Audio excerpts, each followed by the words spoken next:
தற்போதைய அண்மை செய்தி. பெண்களின் முழு பாதுகாப்பை வலியுறுத்தி அறவழியில் போராட்டத்தில் ஈடுபட்ட தாவேகாவினரை காவல்துறையினர் கைது செய்துள்ளனர். இதற்கு தமிழக வெற்றி கழகத்தின் தலைவர் விஜய் கடும் கண்டனம் தெரிவித்திருக்கிறார். இது தொடர்பாக அவர் தனது ட்விட்டர் பக்கத்தில் கண்டன அறிக்கையை வெளியிட்டிருக்கிறார். இது குறித்தான கூடுதல் தகவல்களை தருவதற்காக நமது தலைமை செய்தியாளர் சிவா இணைப்பில் இருக்கிறார்.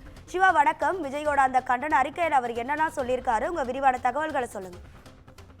அதிகா மகளிர் தினமான இன்று மகளிருக்கான பாதுகாப்பை வலியுறுத்தி தமிழக வெற்றி கழகத்தில் இருக்கக்கூடிய மகளிர் அணியினர் தமிழகம் முழுவதும் பல்வேறு கட்டங்களாக போராட்டத்தை முன்னெடுத்த நிலையில அவர்களை கைது செய்திருக்கக்கூடிய இந்த நிகழ்வுக்கு தாவேகாவினுடைய தலைவரும் நடிகருமான விஜய் கண்டனம் தெரிவித்திருக்கிறார். குறிப்பாக இது தொடர்பாக தன்னுடைய எக்ஸ் பக்கத்துல பதிவு செய்திருக்கக்கூடிய விஜய், தமிழ்நாட்டில் பெண்களுக்கு பாதுகாப்பு இல்லாத ஒரு சூழலும் பாலியல் துன்புறுத்தலுக்கு உள்ளாகக்கூடிய ஒரு நிலையும் தொடர்ந்து இருக்கிறது. அவர்களுக்கான ஒரு முழுமையான பாதுகாப்பை உறுதி செய்ய வேண்டியது நமது அவசியம் என்று குறிப்பிட்டிருக்கக்கூடிய விஜய், பெண்களுக்கு முழுமையான பாதுகாப்பை ஏற்படுத்தி தர வேண்டும் என தமிழ்நாடு அரசை வலியுறுத்தி உலக மகளிர் தினமான இன்று தமிழக வெற்றி கழகத்தின் சார்பில் தமிழ்நாடு முழுவதும் மகளிர் அணியினர் மற்றும் தாவேகாவுடைய நிர்வாகிகள் அறவழியில ஒரு அறப்போராட்டத்தை முன்னெடுத்தனர் என்றும், தங்களுக்கான உரிமை கிடைக்காத பட்சத்துல அதை வலியுறுத்தி கேட்டு பெற வேண்டிய நிலையில்தான் தமிழ்நாட்டு பெண்கள் இருப்பதால் தாவேகா இந்த அறவழி அடையாள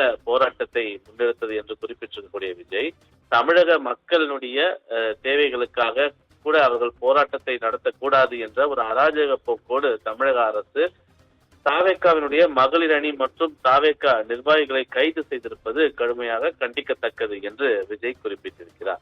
தமிழ்நாடு முழுவதும் கைது செய்யப்பட்டிருக்கக்கூடிய தமிழக வெற்றி கழகத்தினுடைய தோழர்களையும் மகளிரையும் உடனடியாக விடுதலை செய்ய வேண்டும் என்று தமிழ்நாடு அரசை அவர் எக்ஸ் பதிவின் மூலமாக ஒரு வலியுறுத்தலை முன்வைத்திருக்கின்றார். ராதிகா,